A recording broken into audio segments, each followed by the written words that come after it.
talking about a different side of the market, there still is a lot of outdoor product that kind of looks and feels the same, like it was designed by a person in 2007. Mhm.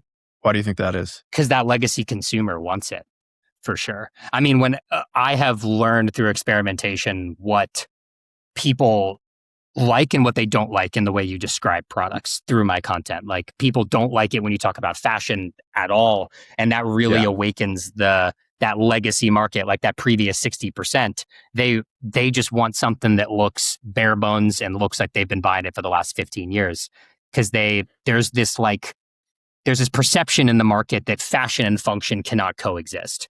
I think that if you think like, if it's fashionable, it can't be functional. And if it's functional, it shouldn't necessarily look fashionable. So Yeah. they always kind of lean towards the stuff that looks like it's from 2007, which that's Yeah. what you want to buy. It's what you want to buy. Yeah. No, absolutely. And that consumer is totally there. I think that it's also really important to note that when you say fashion, and I talk about my products that I'm developing being fashionable, I never want that to be the centerpiece of why I'm Yeah. making the products. Like, I am always using functionality first, but almost just treating fashion of like the fashionability of it as just like a prerequisite. It's like the product has to be good and it has to look good. Like, you have to want, if you have 3 rain jackets in your closet, I want you to reach for this one because it's the coolest looking one. And all of that also Yeah. comes down to branding and marketing and how you present the brand.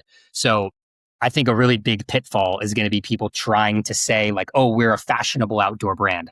That's going to flop because nobody Yeah. wants to feel like they're wearing a fashionable outdoor brand. That's like Zara. Zara's kind of trying to do that. And I think it's not going to Yeah. work Yeah. for Yeah. them, because who wants to wear Zara in the outside? You know, it has Yeah. to be performant as well as just fashionable inherently. Yeah, totally. I think, well, not exactly that there's not enough function, but trying to straddle the line. I think that's what we're seeing with Arc'teryx right now. Like, Yeah. over the last 10-ish years, they leaned more and more and more into that fashionable aspect, and now the legacy consumer is turning on them, and because everybody else is turning on them, the newer generation consumers who only really care about what's cool right now, they're realizing Arc'teryx is getting less and less cool, and they're buying it. That, in America at least, I think they will be buying it less. So you're kind of seeing that when you straddle that line, and that's why I think there's such a stark difference between the legacy brands and what the new ones are going to look like. In terms of what the Yeah. new ones that are coming out swinging for the fashion angle and flopping, I haven't seen it. I'm sure we will, because I see brands popping up every other day now, all releasing baggy hiking pants, and they're just trying to play off the trend. On the subject of form versus function or design versus performance, obviously there's been immense innovation in materials um, and design. Really in the last, well, since ever, but especially in the last decade, and I think that's been a central message within the outdoor design community.